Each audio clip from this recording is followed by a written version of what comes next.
সত্যিই কনসিয়াস ব্যাপার আছে। আজকাল আমাকে দেখে আমাকে ছুঁয়ে তোমার কিছু হয় না না?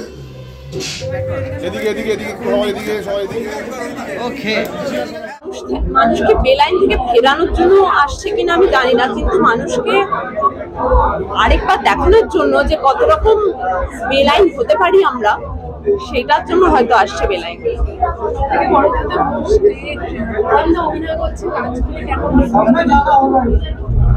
পরাণ বন্দ্যোপাধ্যায় ইজ আ স্টলওয়ার্ড, মানে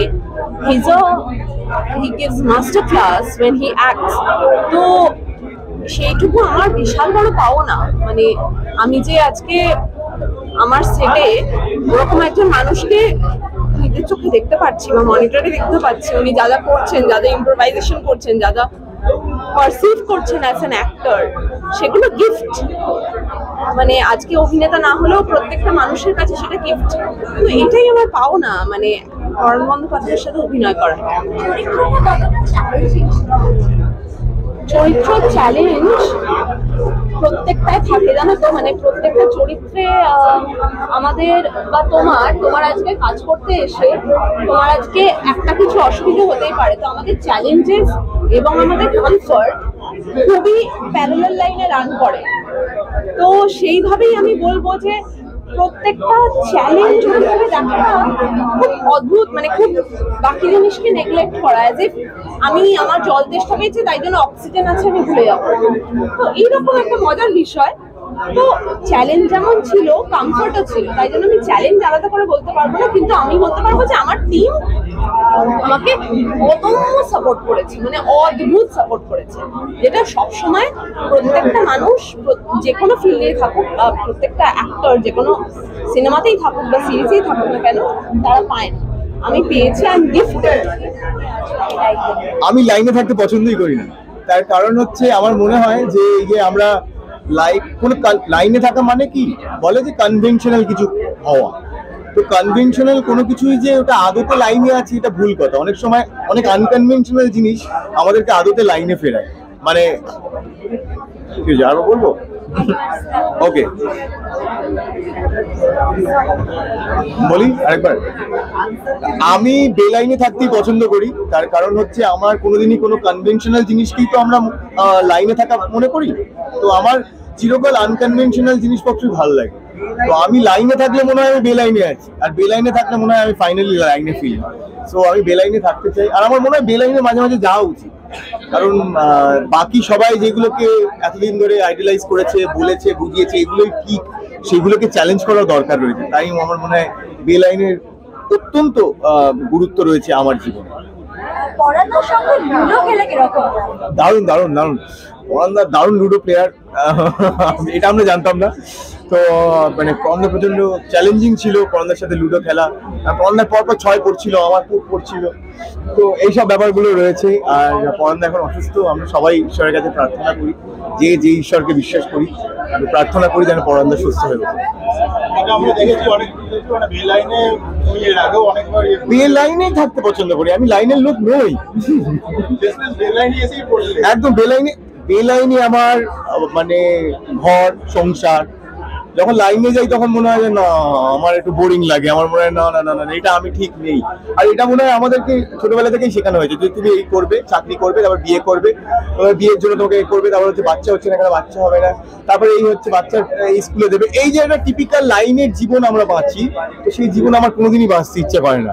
তো আমার মনে হয় বেলাইন হচ্ছে সবচেয়ে মজার। যখনই আমরা কমফোর্ট জোন থেকে বেরোই তখন আমরা বুঝতে পারি যে আমরা আরো কি কি করতে পারি।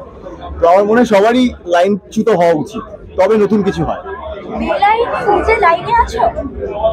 না, আমাকে তো ট্রেলার টিজারে দেখা যায়নি, তাই নিয়ে আমি কাঁদতে বসেছি ডিরেক্টরের কাছে যে আমাকে তুমি ট্রেলার টিজারে রাখোনি।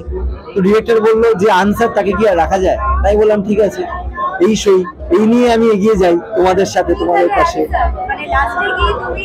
না না না, লাস্টে প্রথমে মাঝে সব জায়গাতেই আছি, সিনেমাটা খুললেই দেখা যাবে, কিন্তু লাস্টে গিয়ে লোকে বুঝতে পারবে যে আসল কি ঘটনাটা হলো।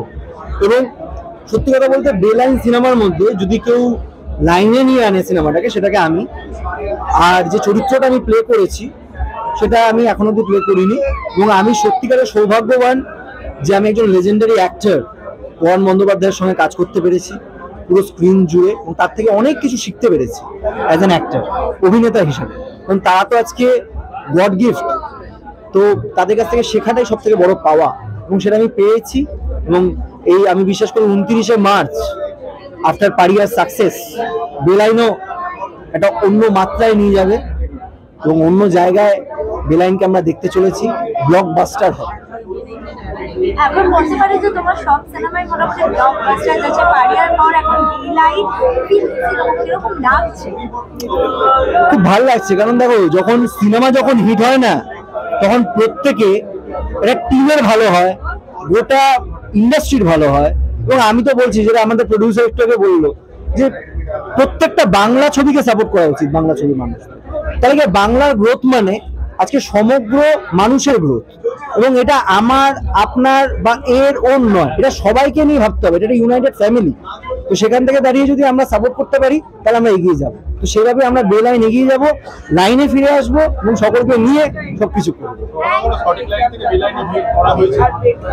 একদম। এবং আমি বলবো, রাজনীতির সামনে আবহাওয়া, সবাই লাইনে চলে আসুন, মানুষের পাশে থাকুন, মানুষের সাথে থাকুন, এবং সম্পর্কের মধ্যে থেকে দাঁড়িয়ে সবকিছু করুন, ঠিক আছে? থ্রিলার এতদিন বাংলা ছবিতে হয়নি, আমার ধারণা বিদেশি ছবিতেও আমি খুব একটা দেখেছি বলে আমার মনে হয়।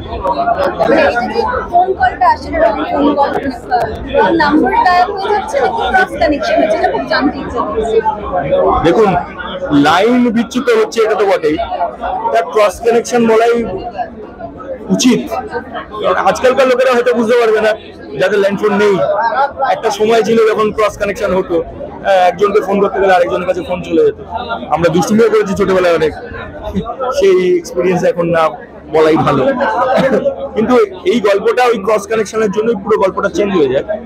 এবং ক্রস কানেকশনটার থেকেও বড় ক্রস কানেকশন হয় হচ্ছে চরিত্রগুলোর ভেতরে, তাদের ইন্টারনাল মেন্টাল যে ক্রস কানেকশন গুলো হয়, যে ট্রান্সফরমেশন গুলো হয়, সেই ট্রান্সফরমেশনের জন্য গল্পটা দাঁড়িয়ে।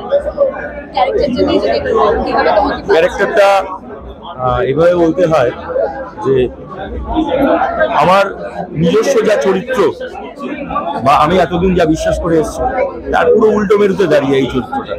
মানে সেই চরিত্রটা ভাবার জন্য, মানে একটা লোকের একটা মাস দেওয়ার দরকার, এই লোকটা কেন এরকম করে, এই ধরনের একটা চরিত্র। মানে রিয়েলিটিতে এই ধরনের চরিত্র পাওয়া খুব দুষ্কর, কিন্তু এই ধরনের চরিত্র আছে, নেই যে তা নয়, এই ধরনের চরিত্র আছে, যেই চরিত্রগুলো মানে আর সাধারণ ভালো মানুষের মতো নয়, কিন্তু তার মধ্যে ওই ডিলেমাটাও আছে, সে ভালো হতে চায়। সেই ডিলেমাটা এই চরিত্রটাকে প্রচন্ড ইনরিচ করে এবং প্রচন্ড চ্যালেঞ্জিং করে তোলে, যার জন্য এই চরিত্রটা করতে পেরে আমার প্রচন্ড আনন্দ হয়েছে।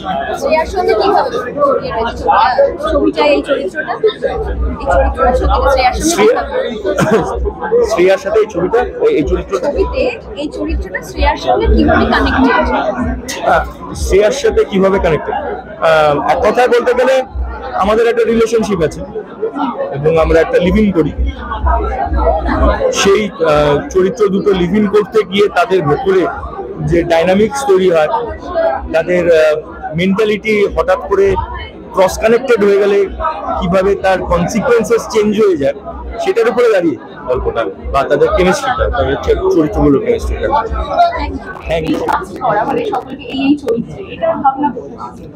প্রথমত পরান্দাকে কাস্ট করা ব্যাপার ছিল না, আমি লিখেছি পরান্দাকে মাথায় রেখে, সুতরাং ওটা কোনো মানে অপশন বি ছিল না। আর তথাগত শ্রেয়া, এদের দুজনকে কিন্তু আমরা অডিশন নিয়ে তবে পেয়েছি, অনেকগুলো অডিশন নিয়েছি, তার মধ্যে এরা দুজন সব থেকে ভালো করেছে এবং সেইভাবেই কাস্টিং হয়েছে। গল্পের বিষয়বস্তুটা হচ্ছে একজন বয়স্ক ভদ্রলোক, 65 ঊর্ধ্ব, সে তার ঘরে একা থাকে এবং টুকরো টুকরো জিনিসে, যেরকম সিরিয়াল দেখে বা বন্ধুদের সঙ্গে লুডো খেলে, এইরকম একটা গতে বাঁধা জীবন সে কাটায়। হঠাৎ একটা রং কল আসে এবং সেই রং কল থেকে কিন্তু তার গল্পটা বেলাইনে চলে যায় এবং সে একটা ভয়েস পয়েন্ট অফ ভিউ থেকে মানে গোটা গল্পটা সাক্ষী হয়ে যায়। এর থেকে বেশি বলবো না, এর থেকে পরে কিন্তু দেখতে হবে ছবিটা।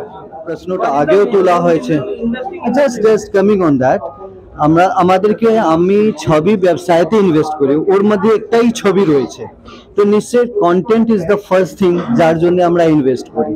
ওর পরে আমাদের ডাইরেক্টর সঙ্গে প্ল্যানিংটা হয়, আর নো ডাউট আমার ডাইরেক্টরের উপরে আমার কনফিডেন্স লেভেলটা খুব বেশি, খুব বড়, কেন কি he is a very honest and dedicated person. এই জন্য আমি নিশ্চয়ই ওর একটা ভালোবাসা বলবো, ওর উপরে একটা কনফিডেন্স বলবো, আর এর সঙ্গে সঙ্গে কন্টেন্ট উপরে এত সুন্দর কন্টেন্ট আছে, ওই জন্য আমরা এখানে ইনভেস্ট করেছি।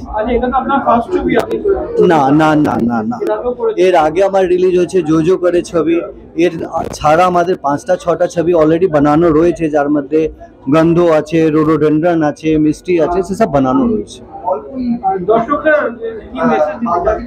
হ্যাঁ এক্স্যাক্টলি, ছবি যে বানানো যায় একটা ভেরি ভালো মানে ভালো প্ল্যাটফর্ম, যেখান থেকে আমি কোনো সোশ্যাল মেসেজটা দিতে পারবো। এখানে দুটো ওয়ার্ড আছে যে হিন্দিতে আমরা বলি, ওয়ান ইজ একান্তবাস and another is अकेलापन। अकेलापन মধ্যে পুরো জগৎ আপনাকে ছেড়ে চলে যায়, আপনি একেলা হয়ে যান, আর একান্তবাস মানে আপনি পুরো জগৎকে ছেড়ে নিজের মধ্যে নিজেকে হু এম আই, যে নর্মাল একটা কোশ্চেন আজকে ইয়াং জেনারেশন মধ্যে রয়েছে, এখানে একটা oldest person who am I করছে। So this is a psychological social message, যেখানে হু এম আই আমরা করছি। এত জনরে মুভি বানাচ্ছেন, এইটা কেন চুজ করলেন, মানে এটা তোমাদের স্পেশালিটি কি? আবার বললাম, এই কনসেপ্টটা যার মধ্যে আমি হু এম আইটা খুঁজতে পাচ্ছি, একটা ওল্ড এজ পারসন যে আমাদের ফ্যামিলিতে সবার দাদুটা রয়েছে, সে আমি কানেক্ট করতে পেরেছি কি আমার দাদু কিভাবে থাকবে, ওই জন্য আমি ছবি বানিয়েছি।